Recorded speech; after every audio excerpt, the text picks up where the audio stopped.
So ayan mga kainang Rhina, umusok na ang ating mahiwagang kalan. At ngayon, ilalagay na natin ang ating mahiwagang kawali. Ayan, sobrang umusok na siya mga kainang Rhina. At bigyan natin siya ng hangin para makahinga ang ating kalan. At dahil mainit na po, ilalagay na po natin ang ating mantika.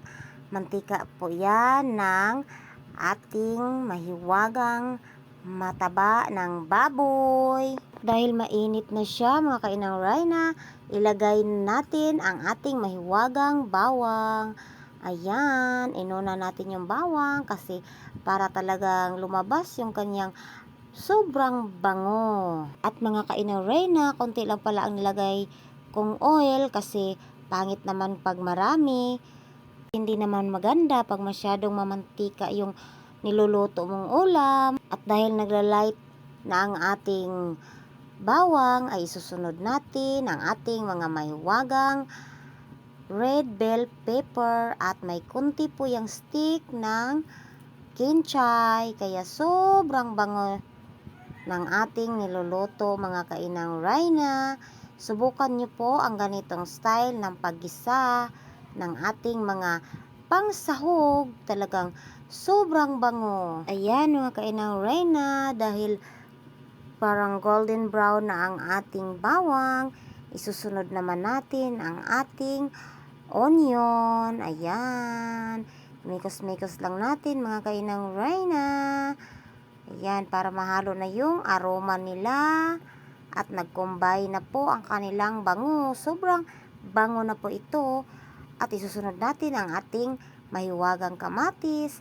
Dahil wala tayong tomato paste, kaya ito na lang yung ginawa kong replacement sa ating lulutuin. At isusunod natin ang ating mahiwagang aswete.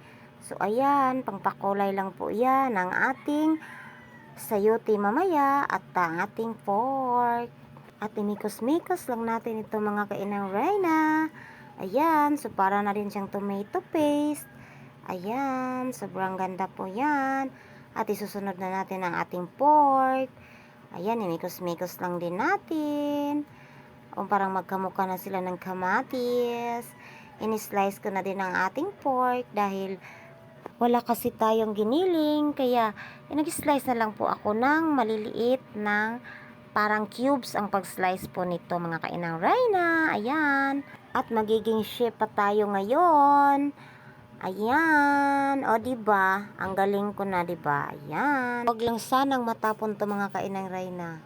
Sayang naman. At ayan mga kainang Rhina, lumabas na ang katas ng ating kamatis at ang ating pork. Ayan, so mikos-mikos lang natin at takpan natin ito ng maigi para magiging malambot ang ating pork para pagkain ng ating mga anak ay hindi na sila matitigasan. Kaya kinakain talaga nila ng buhat. Lagay natin ang ating bitsi at isusunod naman natin ang ating mahiwagang magic syrup. Lagyan nyo po ng magic syrup kapag wala po kayong cubes. Ayan, at imikos-mikos lang po natin ito mga kainang Rhina kasi dagdagan din natin ito ng oyster sauce at konti lang ang ilagay natin, isang sachet lang kasi kapag nadamihan ng paglagay ay meron po siyang aftertaste mga kainang Rhina. At yung aftertaste naman ng oyster sauce ay medyo maalat-alat naman, namis-namis, kaya konti lang talaga ang paglagay natin at imikos-mikos natin siya. Ayan, imikos-mikos natin siya para magiging pantay po ang lasa niyan. Ayan, so dagdagan natin ng tuyo. Ayan, kayo na po ang bahala maglagay ng tuyo kung gaano kadami ang ilalagay nyo.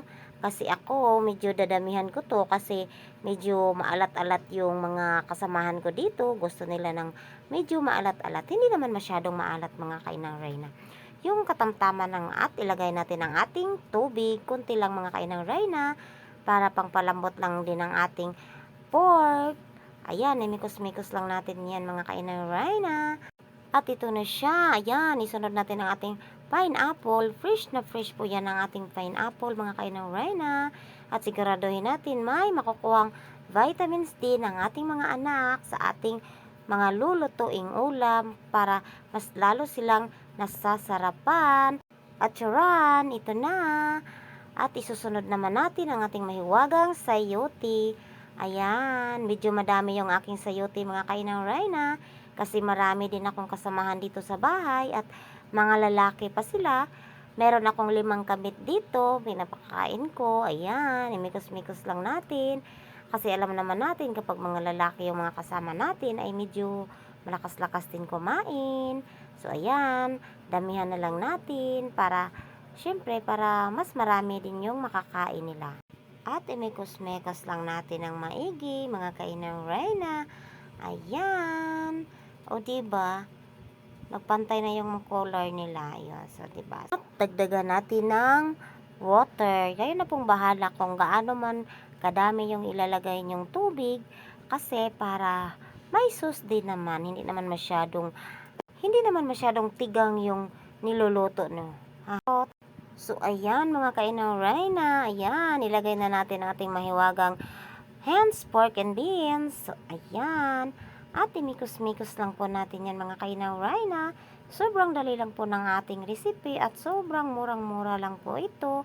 At masasarapan talaga ang mga anak nyo. At nilagyan ko na din ulit ito ng tuyo para medyo maalat-alat siya ng konti. Kasi nga yung mga kasamahan ko dito ay mahilig sa maalat-alat. Pero hindi naman talaga masyadong maalat mga kainang Rhina. Kasi dagdagan ko pa to ng sugar para magiging balance po ang lasa po ng ating timpla. At ayan, imikos-mikos lang din natin ito mga kainang Rhina. Sobrang ganda po niya. Ayan, sobrang perfect na po niya. Kaya medyo itim-itim siya kasi nga dinagdagan ko po siya ng tuyo. At isunod na din natin ang ating mahiwagang cornstarch. So ayan, para pangpalapot po yan mga kainang Rhina. Ayan, sobrang sarap na po nito. At imikos-mikos lang din natin. Ayan, sobrang kulong-kulo na po siya. At sobrang malapot na po siya mga kainang Rhina. At isusunod natin ang ating mahiwagang dahon ng kinchay. Pangdagdag po yan ng bango. Sobrang bango po yan mga kainang Rhina. At talagang lalabas talaga ang kanyang aroma. Ayan. Ayan. Ready to tikim na. Ang sarap-sarap. So ito na mga kainang Rhina. Luto na ang ating mahiwagang pork and beans with sayote. Ayan, lagyan natin to ng pakulo. Ayan, lagyan natin ng twist sa itaas. Kasi may nakapagsabi sa akin mga kainang Rhina na ang unang kakain ay yung mata. Kapag nagagandahan yung mata, ibig sabihin mas magagandahan din yung bunganga natin sa pagsubo ng ating kakainin. Ready to serve na to mga kainang Rhina. Talagang matatakam ang mga anak nyo sa pagkain ng ganitong klasing gulay. Gulay na din ito siya mga kainang Rhina dahil may sayote na po siya.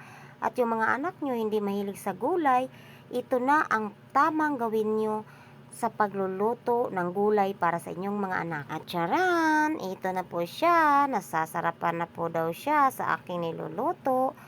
Kaya napadami ang kanyang kain. At yung anak ko kasi mga kainang Rhina, yung kabit ko hindi din mahilig sa gulay.